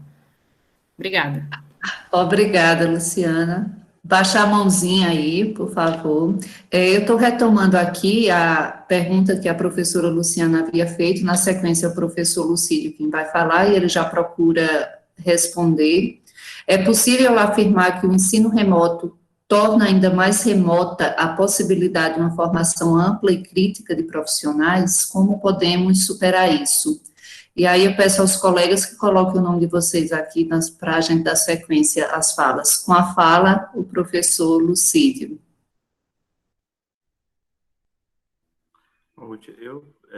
Eu vejo, assim, que a questão da formação, em termos de cidadania, que o professor também é atuante na sala de aula, na interação, nas discussões que extrapolam a ementa, isso está certamente muito prejudicado nesse ensino remoto. Você não tem o momento da empatia, sabe? Você não quebra o gelo, você não se aproxima da pessoa para discutir questões complexas que envolvem até isso que a Luciana estava falando, da pandemia, o posicionamento enquanto cidadão, dos direitos. A gente está falando aqui de tecnologia, e eu vou voltar a falar de tecnologia, mas tem um aspecto na universidade que é o seguinte: uma universidade privada, eu imagino que como muitos professores fizeram. Começou o período do ano passado, eu comprei um notebook novo, uma configuração muito boa, eu ministrei essa disciplina aqui de método probabilístico, tem muita demonstração, muita conta, eu comprei uma mesa digitalizadora para poder ministrar aula para os alunos, vendo, escrever, fazer a conta. Eu gastei bastante dinheiro para poder montar uma estrutura de trabalho, né? Muitos professores não puderam fazer isso, e, do outro lado, os alunos, muito menos. Então, uma realidade é o ensino privado, outra realidade é o ensino público. A universidade pública, eu acho que o aluno tem que estudar, tem que se dedicar, é muito difícil na vida de todos nós você ter que se lutar contra as dificuldades que a gente enfrenta, desde questões econômicas até questões do funcionamento da própria casa, a dinâmica da própria vida. Cada ser humano é um mundo em si. E a gente tenta, na verdade, atender o máximo, mas não se consegue atender a todos. Mas pensando em termos de suporte, as universidades deveriam ter, logo no início da pandemia, ter tido acesso a recursos para poder prover, porque aí é a obrigação social das universidades, são públicas, afinal de contas, de prover acesso aos estudantes. Aqui na UFPB, se discutiu muito uma licitação onde seriam adquiridos chips acho que era da Vivo, não sei, e aí dariam chips para os alunos. Ok, você tem um chip com a conectividade, mas e cadê o notebook ou o celular, as outras condições para esse aluno, né? A Luciana falou muito bem, a gente vive um país onde não tem garantia de renda mínima. Então, muitas pessoas, mesmo que você dê o notebook, você dê o chip e tudo mais, ainda assim, vai faltar outra coisa que o tempo não vai haver tempo, porque ela está se virando para poder sobreviver e cuidar dos filhos e por aí vai. Então, o nosso contexto, enquanto governo, é de não proteção, na maioria das vezes. Isso é uma coisa clara, né? Do ponto de vista, esquecendo o lado social e olhando, se é que é possível desfazer essa ponte, que eu não vejo como desfazer, mas mudando meu olhar para o lado tecnológico, assim, a tecnologia, como o Carlos colocou, ela já está aí há muito tempo. Carlos falou da UNB, quando nós fomos colocar o Moodle aqui em 2006, a pessoa de referência que nós procuramos foi o professor Ataíl Paulino, que fazia o Aprender, que era o Moodle da UNB. Então, o primeiro Moodle que foi instalado na UFPB foi com o apoio e suporte do pessoal Alexandre, que era quem cuidava do Moodle da UNB. Hoje as ferramentas em termos de TICs são poderosíssimas, a gente tem um conjunto de ferramentas maravilhoso, e deixou o ambiente virtual, ele, na verdade, fugiu das limitações que tem, por exemplo, os AVAs, né? Hoje os professores interagem através, que fazem o papel que o Carlos estava falando, né? Nós somos professores e mediadores ao mesmo tempo, e psicólogos e tudo mais, e aí a gente está utilizando as outras ferramentas, que são o quê? É o WhatsApp, é o e-mail o tempo inteiro, então os alunos estão nessa... se eu não consigo marcar a videoconferência pelo Google Meet, porque eu tinha limitações, minha turma era muito grande, eu tinha 64 alunos, eu tive que pegar uma assinatura do Zoom, paguei a assinatura do Zoom, porque lá eu podia gravar, agora não, já liberou para a conta que é da institucional, a gente já tem uma conta no Google Meet, um e-mail institucional que está funcionando. Sim, então, uma dinâmica que o professor, claro, teve que fazer um movimento tecnológico, mas a questão social, ela não mudou. Quem estava na situação de risco social, ela só piorou com a questão da pandemia. E aí, nos trouxe uma complexidade no processo de decisão de como tocar a disciplina. Será que eu posso puxar a disciplina como eu puxava no presencial? Tem uma outra questão que foi até, acho que Celane que colocou, que a variável emocional, ela entrou fortemente. Vários professores enfrentando dificuldades, né, com questão emocional, os alunos também, porque a pandemia, no que confinou todo mundo, a ansiedade veio, processos depressivos, então tudo isso formou um caldo, engrossou um caldo difícil de digerir, sabe? E aí virou uma situação em que passou a demandar mais do professor. Eu já tive alunos, por exemplo, que no dia da prova mandava e-mail dizendo que estava numa situação emocionalmente fragilizada, que não ia fazer. O que eu fiz? Aumentei meu trabalho, não tem problema, você me diga o dia que você vai poder fazer a prova, a gente entra em contato e eu faço uma prova específica para você. Eu te mando por e-mail, você faz e me devolve. Então, assim, mas outros colegas não querem ter esse retrabalho. Não, aqui, é linear, é cartesiano, é assim o rito da disciplina, você seguiu, vai. Se você não seguiu, está fora. E, na verdade, tem que ter esse sentimento de resgate dos nossos alunos, que estão numa situação muito mais fragilizada que a nossa. Nós, professores, estamos com o nosso salário em dia, recebendo, estamos em casa, então a gente sofre com a pandemia, sofremos com a perda dos amigos, dos familiares que estão morrendo com esse maldito vírus, mas a gente tem que ter esse olhar e aí cobrar da instituição o apoio maior aos alunos, porque se não tivesse apoio nesse sentido, a gente vai ter uma evasão muito maior. A evasão, como a Luciana falou, já está acontecendo. Muitos alunos estão deixando. Vai piorar muito mais. É mais isso, eu não queria nem fazer era mais um tom mesmo de desabafo também em relação a essa situação como um todo. Muito obrigada, Lucílio. Umas reflexões muito oportunas, né, que a gente vivencia no nosso cotidiano. Queria registrar a presença do professor Antônio Lisboa, de nossa unidade, faz parte de nossa coordenação colegiada, e passo a palavra para o professor Luiz. Vamos lá. São muitas questões, né? São muitos pontos que, inevitavelmente, nós não vamos conseguir dar conta e nem vamos sequer chegar a uma resposta. Também não sei se era esse o objetivo, né? Porque quando a gente vai para o lado social, a gente tem um caminhão de coisa para pensar, tem muitas coisas. E para o lado pedagógico nem se fala também, para o lado tecnológico, para o lado científico. Ou seja, para mim a gente está num momento, numa encruzilhada muito difícil, mas muito difícil mesmo. E eu acho que a gente precisa considerar isso desde a cultura, sabe? Eu fui fazer a jornada pedagógica aqui de Mossoró, uma cidade de 250 mil habitantes, em que o prefeito ia falar e a internet dele não prestou. Do prefeito, foi a maior coisa, assim, fica todo mundo, igual o colega falou, não estamos lhe ouvindo, tem alguém aí, liga o microfone, não era microfone, era internet mesmo. Então, quer dizer, se a internet do prefeito naquele momento não funcionou, você espalha isso para os alunos da educação do campo, do curso que eu leciono, né? Que também não é homogêneo, tem alguns com internet muito boa, um assentamento Maísa, que é o maior aqui do Rio Grande do Norte, talvez alguns conheçam, uma internet funciona, uma internet boa, igual a minha, aqui que estou em Mossoró. Então, fazem vídeo, abrem a câmera. Por outro lado, outro assentamento em que não funciona simplesmente, é aquele entra e sai, como se a gente estivesse na sala de aula, né? O aluno entrou, saiu. É ele tentando ficar. E cada vez que sai, a gente sabe que perde um pouco da aula. Então, o destaque que eu quero trazer também é de a gente considerar esse momento, que ele não é pequeno, ele não é simples, não só a gente não sabe o que fazer. Eu acho assim, a gente está começando a dar os primeiros passos, né? A gente não sabia fazer nem isso aqui, né? No início, a gente ficou mudo por um tempo, não tinha quase nada. O Google Meet já existia, né? Só que praticamente não era usado. A gente tinha o Cigaa, que é um senhor de idade já, né? Que está se mostrando necessário de uma atualização. Quando comparado às plataformas, os colegas sabem melhor do que eu, ele não foi feito, inclusive, para o ensino remoto. E não sei vocês, mas creio que sim, estamos usando o Cigaa, né?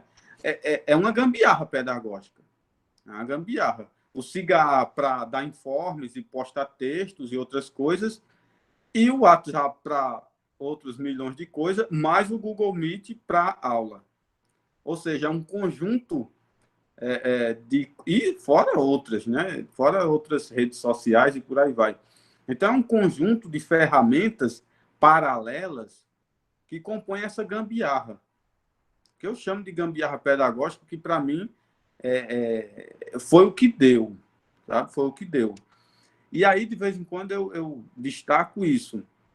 Infelizmente, a gente não pode baixar a guarda de toda essa exclusão que está gerando e, ao mesmo tempo, pensar, se não fosse isso, a gente estava fazendo o quê? Eu estou chamando a atenção em nível de pergunta mesmo. Como é que estava se desenhando? A gente estava parado? A gente tinha encontrado outra coisa? A universidade teria que ter garantido a coisa melhor? Né? Aqui na UFESA, Ruth, o programa foi computador e chip. Né? A UFESA fez a seleção, o edital, computador e chip para os alunos que demonstrassem aquele perfil. Né? Aí entra aquelas questões, para alguns funcionou muito bem, para outros tem o computador e o chip e ainda assim tem dificuldades. Né?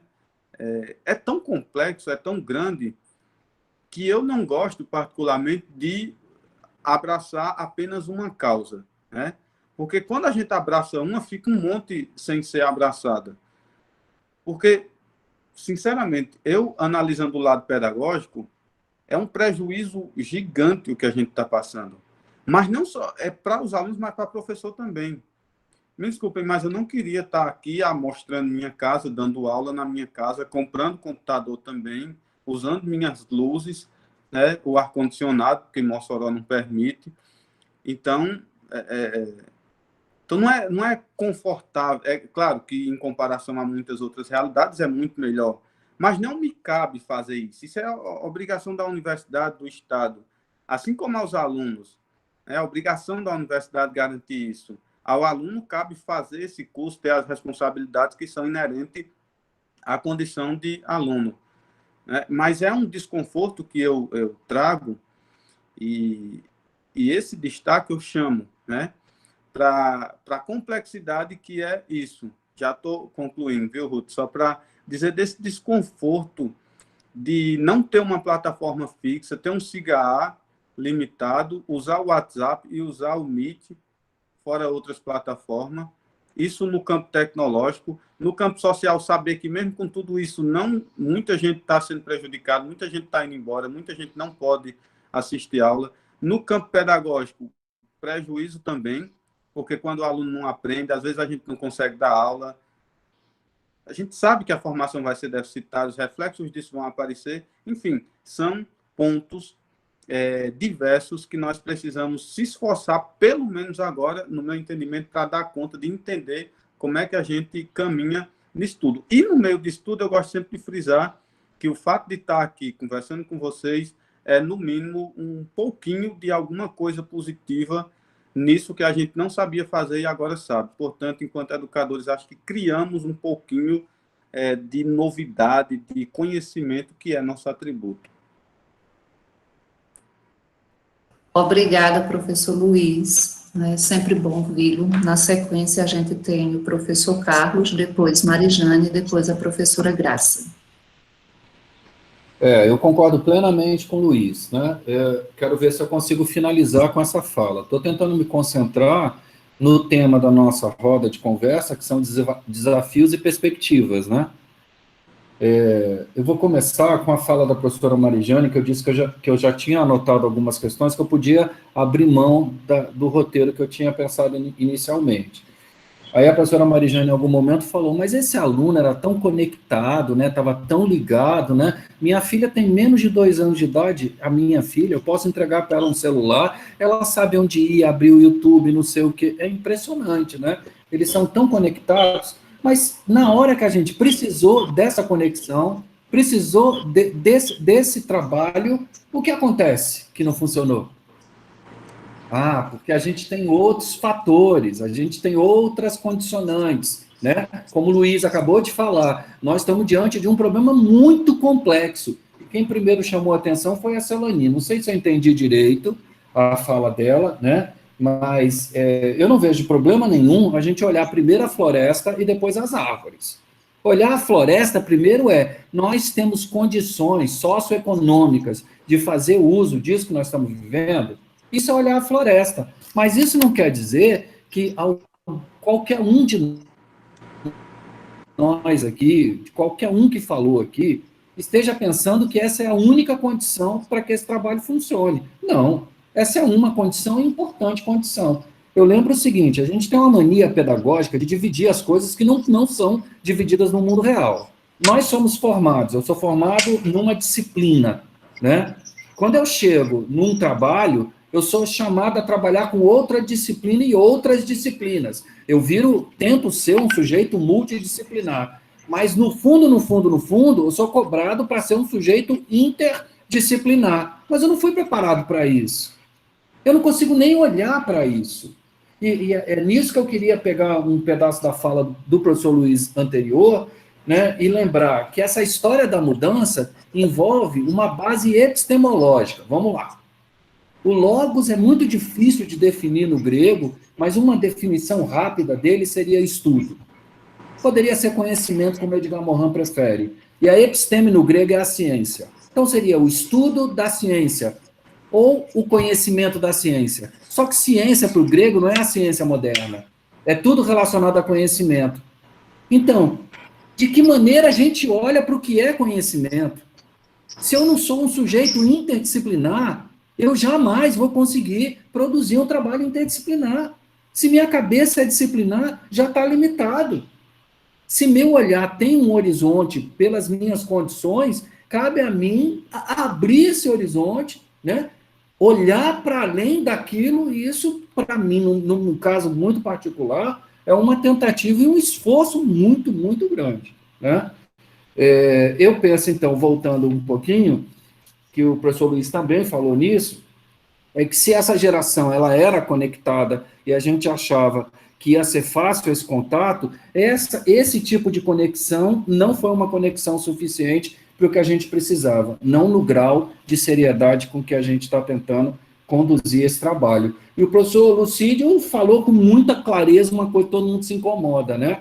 Eu, por exemplo, queria ter cortado o cabelo na segunda-feira, não deu tempo, mas pelo menos, professor, consegui colocar uma camisa nova. Foi onde eu ganhei elogio, né? Nossa, sua camisa está linda, eu recebia no particular, né? É claro, é o que o professor Luiz disse, eu estou abrindo a minha sala, a Celani também falou, da minha privacidade. Eu tenho muito incômodo com isso, né? Muito incômodo. Ora, a Ruth já foi logo pedindo, gravando, né?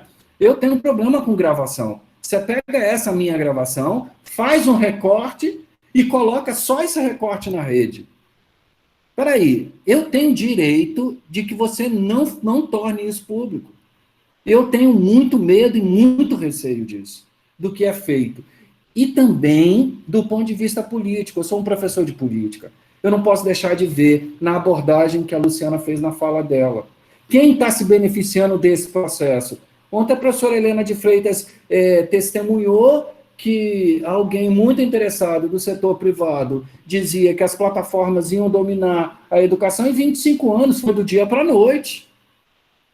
Quer dizer, alguém está se beneficiando dessa história? Então, esse olhar político é o seguinte: eu não tenho o menor interesse de gravar minhas aulas, mas tenho um prazer enorme de fazer atividades síncronas. E faço as minhas atividades síncronas, mas não quero minhas aulas gravadas, não quero minhas aulas disponibilizadas. Eu quero estar presente e eu optar se vai ou não usar e recortar aquilo que eu estou falando, tirar do contexto e dar um outro significado. Aí até provar o que se queria dizer, eu acho que não vale muita pena, né? Então, vou ficando por aqui. Gratidão, professor Carlos, né? Gravei porque faz parte do protocolo, para dispor para quem não pôde estar aqui nesse momento. Estou gravando por essa razão. Com a palavra, a professora Marijane, e depois dela, a professora Graça, que é de nossa unidade. Bem, apenas para contribuir um pouco mais com a fala dos colegas, muito pertinentes, né, em relação a essas desigualdades que a pandemia só veio escancarar, essa questão de infraestrutura. Quando a gente pensa nas escolas públicas, além de professora da UPE, eu também tenho um vínculo de 26 anos com a rede municipal aqui da cidade que eu moro, divido com Garanhuns, que é Limoeiro, Pernambuco. E aí a gente vê, né, como a infraestrutura, ela se escancara, a ausência de infraestrutura na educação pública, isso em todos os sentidos. E aí, quando a Celani, eu acho, estava colocando os desafios da formação e citou a educação básica, eu que trabalho com essa educação básica há 26 anos e sei dessas fragilidades, e hoje eu estou no setor onde nós trabalhamos na normatização, e aí precisamos orientar como será esse ensino remoto para a educação básica. E eu sei que cada um de vocês que já atuam ou já atuaram nessa etapa da educação, sabe, né? Uma criança que está em seu processo de alfabetização, que enfrenta bem mais do que esses problemas que vocês, estudantes de pedagogia, estão enfrentando para ter a sua formação de forma remota, imagine, questões que já foram colocadas de desigualdade, de ausência de infraestrutura nas famílias, e aí a gente pensa, né, essa pesquisa que o professor Carlos coloca, que a gente vai fazer para um posterior futuro, de toda essa defasagem. Essas crianças que serão os seus alunos no futuro, de vocês, estudantes de pedagogia, e que precisam de uma resposta, né? De um contexto que a gente não pode dar para elas.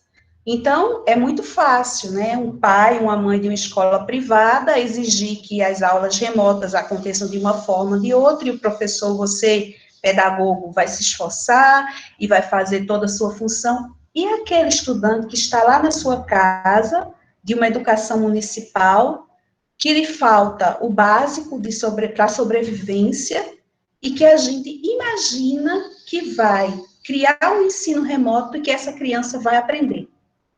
Então, eu quero deixar para futuras discussões de vocês, assim como eu discuto também, né, a gente da área de políticas discute muito essas questões, então eu discuto muito também com os meus estudantes de pedagogia. Quem é esse estudante da educação básica que a gente vai lidar a partir de agora? Esses desafios, essas não aprendizagens, porque a gente está, nesse ensino remoto, na educação básica, a gente está brincando de que está, desculpa a palavra, de que está ensinando. Porque tem criança que espera o pai, ontem eu escutei um depoimento, chegar em casa, e o pai, primeiro, ele tem que fazer uso do celular, e depois de meia-noite é que essa criança vai poder fazer uso desse celular para ter um contato com a sua professora. Ou então, uma casa onde o pai, ele coloca aqueles créditos no celular, E acabou o crédito, acabou o contato com a escola, com as atividades remotas. Então, são questões que nós, enquanto, né, pesquisadores, estudantes, que vamos estar mais próximos no futuro desses sujeitos que vão chegar para nós, a gente precisa pensar, e já pensar como a gente vai trabalhar frente a essa realidade que está posta, que a gente não pode mudar. São questões que a gente pode trazer para várias e várias reflexões, mas eu gostaria de deixar só por aqui. Obrigada, professora Marijane, realmente muito reveladora, importantíssima a sua fala, pensar nisso, né? A Luciana colocava aqui no chat que crianças que iam para a escola por causa da merenda, e hoje nem isso elas têm, não é? Professora Graça, com a palavra. Bom, eu sou professora Graça, não sou uma sumidade como professor Lisboa, mas eu sou uma pedagoga e, como pedagoga, eu tenho que pensar nesses processos pedagógicos, né? E, assim, a minha experiência com o ensino remoto foi o ano passado, né, que eu trabalhei com uma turma da pós-graduação lá da UFPB, e a primeira coisa que eu fiz para esclarecer para os alunos é que eu não estava trabalhando com EAD, que a gente ia fazer um trabalho de ensino remoto de uma forma diferente, e eu fiquei pensando como configurar aquela disciplina sem prejudicar. E eu concordo com tudo que vocês falaram. Acho que são muito pertinentes as colocações, no sentido de que existem muitos desafios, né? Principalmente os desafios no que a gente pode dizer da questão da estrutura, né? Mas, assim, eu fico, como eu sempre trabalhei, né? Fiquei 30 anos dentro de uma escola, trabalhando com os meninos de escola pública, e eu sabia que eles não iam para a escola só para comer, eles iam também para comer. Tanto é que na escola que eu trabalhava, eles tinham assim, iam tomar o café da manhã antes de ir para a sala de aula, um grupo que precisava e um grupo que não precisava. Não eram todos. A escola sempre teve esse cuidado, lá em Minas. Eles têm a comida, porque sem comida ninguém consegue ter aula. Mas nesses 30 anos, meus alunos queriam aprender, ler, escrever e contar. Professora, me ensina. E era isso que eu fazia, eu tentei fazer por todos eles, que era ensinar a ler e escrever, porque era um instrumento para que eles pudessem mudar a sociedade, enfim, para que eu acreditava que o conhecimento tinha que ser trabalhado com eles. Por isso eu fico pensando, quando a gente diz que nós estamos sacrificando a formação dos alunos e que isso tem muito prejuízo, o que a gente pode fazer para diminuir esses prejuízos? Enquanto professora de estágio, eu estou dando as minhas voltas, porque eu entendo pouco disso, né? Mas as minhas alunas, elas têm que entender um pouco melhor. Aí eu procurei a ajuda do pessoal da comunicação visual, né? Eu estou tendo, assim, entre aspas, uma assessoria, porque mesmo quando professora da educação básica, eu sempre tive um grupo de apoio, porque professor não trabalha sozinho. Infelizmente, a universidade, ela nos deu, a UFCG, ela teve um técnico que nos acompanhou nas aulas remotas semestre passado, mas agora no estágio a gente está mais liberado. Então, eu penso que são duas possibilidades que eu vejo, sabe? Trabalhar melhor essa linguagem visual, porque nós não podemos dar aula expositiva nessa salinha aqui. Não há como você dar aula expositiva conforme a gente sempre dá. Então, o que eu posso fazer para trabalhar isso de uma forma metodológica, né, que permaneça, que prevaleça essa relação minha com o aluno nesse dispositivo aqui. Existem possibilidades, sim, que é de uma linguagem que a gente não domina, mas que existem pessoas que dominam, que nos ajudam a melhorar isso, sabe? Quer entender a linguagem visual, tem uns nomes que eu estou aprendendo agora, com esses meus amigos, né? E que acho que, assim, nós precisamos sair da queixa, porque eu acho que é muito interessante a gente ter uma análise clara, como a que nós tivemos aqui, mas aí, a partir daí, o que eu faço com isso? Porque eu não tenho coragem, sabe, de sair do final da minha disciplina e falar assim, nossa, eu dei uma disciplina que um aluno teve um prejuízo enorme na aprendizagem dele. Eu não tenho, assim, acho que eu ia ficar muito constrangida se isso acontecesse, né? Então, acho que a gente tem que ver essas análises, mas a gente tem que procurar também as possibilidades, porque é uma realidade mundial. E uma amiga minha da PUC-Rio, ela disse, gente, professor tem que assumir o papel dele de ser professor, né? No sentido de que nós estamos num ambiente que a gente desconhece, mas a gente conhece o processo pedagógico. Acho que é essa a minha contribuição nessa de entender, falar de perspectiva. Não quero aqui falar de negativo. Acho que tudo tem dois lados. Aí eu quero buscar alcançar o positivo nisso daí. Obrigada, gente. Obrigada, professora Graça. Ela é professora da minha unidade, da minha área, que é educação infantil. Então, frequentemente, a gente está se reunindo para ver também essas questões de estágio, né? E o nosso estágio tem uma peculiaridade maior, que é o estágio na educação infantil, que acontecerá nesse semestre de forma remota, né? Por isso, a preocupação da professora, que eu também compartilho. Professor Lucídio, com a palavra.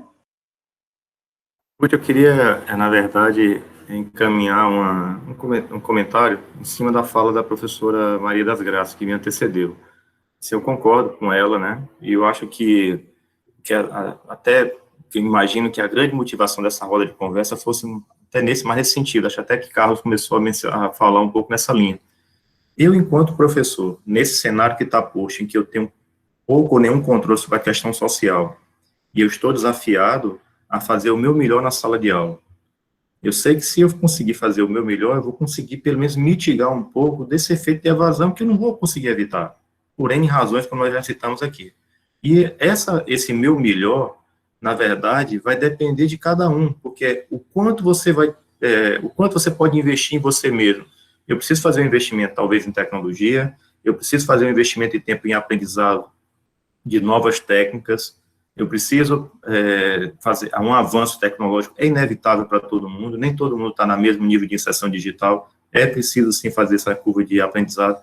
Eu creio que vários dos colegas aqui, quando a gente quer aprender uma coisa nova, eu olho logo, tem alguma disciplina que esteja rodando no Coursera? Tem sim, eu vou lá, me inscrevo e começo a assistir as aulas. Então, a gente já está fazendo isso para a própria carreira, como aluno. O que a gente tem que olhar agora é, para o meu aluno, quais são as metodologias que eu posso utilizar na relação com ele. Eu tenho como se fosse a EAD que Carlos falou, só que eu não tenho o papel do tutor, não tenho o papel do coordenador de tutoria, eu não tenho o supervisor, não tenho o mentor. Então, todos esses papéis eu vou ter que absorver. Então, durante a sala de aula, em que eu perco um pouco da relação empática que havia na sala de aula presencial, eu vou ter que suprir isso colocando mais momentos de interação com esse aluno. Então, eu vou ter que colocar questionários para tentar sentir um pouco qual é a formação anterior dele, eu vou ter que colocar aulas adicionais, abrir um horário de atendimento para que ele possa me encontrar facilmente, olha, está aqui o meu e-mail, está aqui o meu WhatsApp, qualquer dúvida, entre em contato, estimular mais a participação, fazer uma aula não tão, como eu faria na sala de aula, fazer uma aula com mais paradas, tentar trazer instrumentos novos que estão acostumados, olha, vou parar minha aula aqui, tem um experimento que nós podemos visualizar. Então, toca aquele experimento que já está gravado, usar um objeto de aprendizagem que já está listado em algum lugar. Então, são as coisas que nós podemos fazer para tentar mitigar. O prejuízo vai existir, a gente sabe, e ele vai ser maior do que nós vivenciávamos anteriormente. Ele vai existir. Mas nós temos que avançar nessa luta de tentar mitigar esse prejuízo. E eu creio que os colegas estão fazendo isso. Na verdade, todo mundo está tentando sair da sua zona de conforto. Eu preciso melhorar, conhecer outros modelos pedagógicos e eu preciso aprender a dominar e utilizar, mesmo com todas as dificuldades, novas metodologias, novas técnicas de comunicação, né, informação e comunicação. É nessa linha, inevitável, não tem como retroceder. Isso mesmo, Lucílio. Nós temos visto que todos os professores estão nessa busca, né, incessante, por melhorar, não é, a sua performance, eu diria assim, em sala de aula, utilizando o que eles dispõem, porque nem todos os professores também têm acesso a todas essas plataformas e a todo esse conhecimento. Eu passo a palavra para o professor Carlos e a gente já vai encerrando, dado o avançar da hora. Então, eu faço a minha pequena colocação e já me despeço também, tudo bem, Ruth? Eu queria lembrar para o Luiz que se o prefeito da cidade dele foi fazer uma fala e a internet falhou, imagina o Bill Gates no lançamento mundial do Windows 98, ele deu pau. Né? A gente está sujeito, eu estou cansado de coordenar encontro e cair a minha internet. As condições de trabalho, eu só tenho trabalhado na internet roteando meu celular. Porque aqui agora mesmo falhou o seu áudio, viu? Dê uma ajeitadinha aí. Digo, é que eu tenho que falar virado para a esquerda, porque problemas tecnológicos.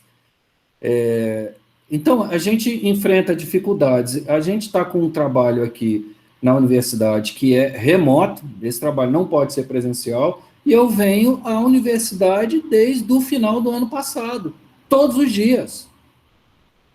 Antigamente, dizer que eu sou o último a sair da unidade, isso é fichinha, isso é para os fracos. Eu sou o último a sair da universidade.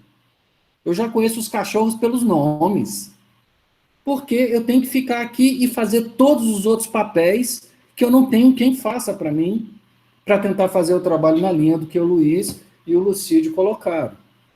Quais são as possibilidades, né? Que era a minha tentativa de não fugir do tema. A gente precisa encarar isso. Num primeiro momento, com toda a minha experiência, né, eu recusei. Eu retrocedi. Eu disse que não era, não podia fazer. Foi um olhar político. E politicamente agora, eu digo, a gente tem que encarar. Porque essa situação, na melhor das expectativas, ela não vai melhorar agora, esse ano. Não no ritmo que a gente está indo. A gente pode esperar esse ano inteiro e não vai fazer nada, como disse o Luiz. Não. A gente vai fazer. E só fazendo, a gente vai saber como fazer melhor. Né? Então, eu concordo com os colegas e foi isso que eu senti. E o relato da Marijane, eu estava sentindo, né, o sofrimento do estudante no relato dela. E a gente estava discutindo aqui, você imagina você preparar material para aluno que não tem acesso virtual e levar material, e junto com o material levar a doença? Isso é assustador. A gente está enfrentando essa dificuldade por aqui. Então, se presencialmente a gente não aceita, isso é inquestionável, então a gente precisa avançar onde a gente está caminhando. Eu queria dizer que eu estou com a satisfação enorme de estar nesse trabalho, mais do que eu imaginava que estaria, né, e que ficaria, e também com a convicção de que isso aqui é muito pouco, né? Que os colegas aí das outras instituições chamem outras conversas para a gente continuar conversando. A gente não pode encerrar só nesse pouco, né? Foi um prazer conhecê-los, um prazer conhecer a experiência de vocês, um prazer meus colegas da nossa unidade estarem aqui, um prazer dos estudantes também estarem dialogando com a gente. Muito obrigado. Aproveito para agradecer a presença dos alunos aqui presentes, os colegas, não é? E agradecer a vocês que aceitaram esse convite. Foi uma roda de conversas bastante dolorosa, com alguns relatos que a gente escutou, mas também que nos convida a avançar. E eu espero que a gente tenha outros momentos para partilhar essas experiências e avaliar em que a gente pode avançar e em que não. Não é? Porque é nessas conversas que a gente cresce. E eu agradeço demais a partilha de vocês. Passo a palavra para o senhor professor Luiz, para se despedir das suas palavras finais, depois Marijane e depois Lucídio. Eu também quero agradecer, porque esse momento foi espetacular. Eu, particularmente, fiquei muito tocado. Então, Ruth, muito obrigado pelo convite. Meu professor Carlos, com quem a gente... tanta experiência você sente na fala, tanto saber, né? Marijane, uma alegria, né? Professor Lucídio, também tem uma forma de abordar o assunto como quem pega nele. Isso é muito humano, isso é muito bonito. Então, me senti muito contemplado em trazer as minhas experiências e saber que não estou só, né? E eu gosto sempre, eu vou só relatar rapidinho uma experiência de uma antropóloga americana, Margaret Mead, talvez já tenha ouvido falar, que num congresso americano, claro, de antropologia, discutia-se em que momento iniciava-se a civilização humana, ou seja, qual momento era considerado o início dos processos de civilização humana. E alguns diziam que eram indícios de agricultura, outros de que eram indícios de ferramentas, né? Enfim, várias teorias. E Margaret disse que o início da civilização é encontrar um fêmur, um osso da perna, o fêmur, cicatrizado. E ela explica. Ela disse, porque na natureza, se você tem uma perna quebrada, você é carne fresca, você não dura. Você não pode ir no riacho pegar água, você não pode ir caçar, enfim, você não encontra abrigo, você não dura na natureza com uma perna quebrada, né? E ela disse, então encontrar um fêmur cicatrizado significa que alguém cuidou de você. Significa que alguém foi no riacho pegar água para você. Significa que alguém caçou e dividiu com você. Então, isso para ela é o início e indício de civilização. Então, eu gosto sempre dessa reflexão, Ruth, porque a gente não pode se comportar como também com a perna quebrada. Já tem gente demais com as pernas quebradas, né? Temos muita gente precisando mais do que nós, foi dito isso aqui, né? E o nosso papel, em que pese também estarmos nessa batalha, mas é de trazer água, é de trazer alimento, claro, figurativamente, mas é de buscar esses alunos, é de facilitar esses processos, é de traduzir essa tecnologia, é de botar coração nessa máquina toda e fazer com que esses processos pedagógicos ganhem sentido mesmo dessa forma. Respondendo a uma pergunta do chat, para mim é possível, para mim não está suspensa as nossas ideologias, as nossas inclinações pedagógicas, então para mim é possível que nós continuemos inclinados com a educação crítica, mesmo a partir dessa telinha aqui que agora nos comunica. Então, encerro por aqui, agradecendo mais uma vez e deixando essa reflexão de que nós somos, né, nesse momento, os responsáveis, concordando com a professora que falou há pouco, responsáveis também por dar uma contribuição a quem talvez e certamente tenha menos do que nós. Então, muito obrigado e encerro por aqui. Gratidão, Luiz, me emocionei com suas palavras. Marijane e depois Lucídio.